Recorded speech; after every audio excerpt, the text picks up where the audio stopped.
Halo semua, selamat datang kembali di channel Education. Sebelum kita lanjut, jangan lupa untuk like, subscribe, dan nyalakan lonceng notifikasinya. Hai semua, kembali lagi di channel Education. Kami sangat senang bisa berbagi dengan kalian hari ini mengenai sesuatu yang menarik dan penting dalam kehidupan tumbuhan, yaitu perkembangbiakan. Sebelum kita mulai, jangan lupa untuk tekan tombol subscribe dan lonceng notifikasi agar kalian tidak ketinggalan konten-konten menarik seputar dunia tumbuhan di channel ini. Jadi, kenapa kita perlu membicarakan perkembangbiakan tumbuhan? Nah, pertama-tama, tumbuhan adalah bagian integral dari ekosistem kita. Mereka tidak hanya memberikan oksigen yang kita hirup, tetapi juga berkontribusi pada siklus kehidupan secara keseluruhan. Dalam video hari ini, kita akan menjelajahi berbagai cara tumbuhan berkembang biak, mulai dari proses-proses yang mungkin sudah kalian kenal, hingga beberapa fakta menarik yang mungkin belum pernah kalian dengar sebelumnya. Jadi, siapkan diri kalian untuk memasuki dunia keajaiban perkembangbiakan tumbuhan. Jika kalian memiliki pertanyaan atau pengalaman pribadi yang ingin dibagikan, jangan ragu untuk menuliskannya di kolom komentar di bawah. Perkembangbiakan tumbuhan adalah serangkaian proses biologis yang memungkinkan tumbuhan untuk menghasilkan keturunan atau individu baru. Tujuan utama dari perkembangbiakan tumbuhan adalah untuk mempertahankan dan melanjutkan spesies mereka. Perkembangbiakan tumbuhan terbagi menjadi dua, yaitu generatif dan vegetatif. Perkembangbiakan secara generatif adalah proses perkembangbiakan tumbuhan dengan cara pembuahan dan penyerbukan. Apa itu penyerbukan? Penyerbukan adalah jatuhnya serbuk sari secara alami dan melekat pada kepala putik bunga. Alat perkembangbiakan tumbuhan yaitu bunga. Sekarang kita lanjut ke bagian-bagian bunga. Yang pertama, yaitu kelopak bunga. Kelopak bunga atau kaliks merupakan bagian paling luar berwarna hijau seperti daun atau kecoklatan. Bagian ini berfungsi melindungi mahkota pada saat kuncup. Kelopak bunga akan membuka pada saat mahkota bunga mekar sempurna. Yang kedua, yaitu mahkota bunga. Mahkota bunga merupakan bagian paling mudah dikenali karena berukuran besar dan berwarna mencolok. Bagian ini berfungsi membantu penyerbukan bunga dengan menarik perhatian para serangga agar hinggap.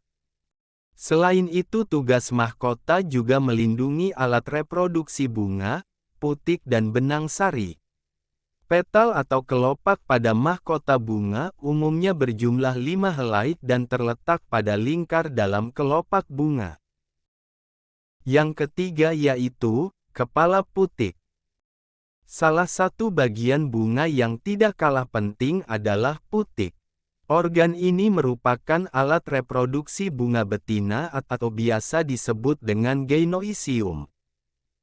Oleh sebab itu bagian ini mengandung sel-sel telur untuk bereproduksi. Posisi putik terletak pada tengah bunga dan terdiri dari 3 bagian yaitu stigma atau kepala putik, stilus atau tangkai putik, dan ovarium atau bakal buah. Yang keempat yaitu benang sari. Bunga memiliki 2 organ reproduksi yaitu putik dan benang sari. Bagian ini merupakan alat kelamin jantan yang terdiri dari anter atau kepala sari untuk menyimpan serbuk sari, polen atau serbuk sari untuk penyerbukan.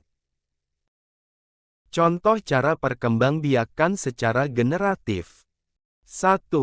Perkembangbiakan tumbuhan anemogami atau perkembangbiakan yang dibantu oleh angin. Angin membantu penyerbukan tanaman jagung. Angin yang menggerakkan tangkai tanaman jagung menyebabkan benang sari jatuh ke putik sehingga memungkinkan terjadinya proses penyerbukan pada tanaman jagung.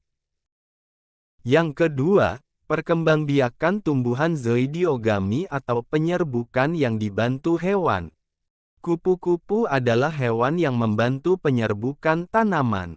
Selain kupu-kupu, lebah, dan burung ada hewan lain yang menyerbuki tumbuhan. Proses penyerbukan ini disebut zoidiogami, di mana hewan membantu penyerbukan. Tumbuhan menghasilkan nektar untuk menarik serangga atau hewan lain sehingga terjadi proses penyerbukan. Yang ketiga, perkembangbiakan tumbuhan hidrogami atau penyerbukan yang dibantu air. Ganggang atau alga adalah tumbuhan yang hidup di air. Tumbuhan ini berperan sebagai produsen dalam ekosistem perairan. Penyerbukan ganggang dibantu oleh air, yang terjadi ketika semua bagian ganggang tertutup air. Benang sari hanyut oleh air dan menempel pada putik. Selain ganggang, hydra juga bisa berkembang biak dengan cara ini. Yang keempat, yaitu perkembangbiakan tumbuhan antropogami atau penyerbukan dibantu manusia. Orang juga dapat membantu pemuliaan tanaman, baik secara sadar maupun tidak sadar. Misalnya, saat kita berjalan di antara tanaman jagung, bagian tubuh kita menabrak beberapa tanaman tersebut tanpa kita sadari. Batang jagung bergoyang dan tanpa sengaja mengeluarkan serbuk sari, kemudian serbuk sari tersebut menempel pada putik tanaman jagung lain dan menyebabkan perkembangbiakan. Itulah materi kita pada hari ini, sampai ketemu lagi di video-video selanjutnya, wassalam.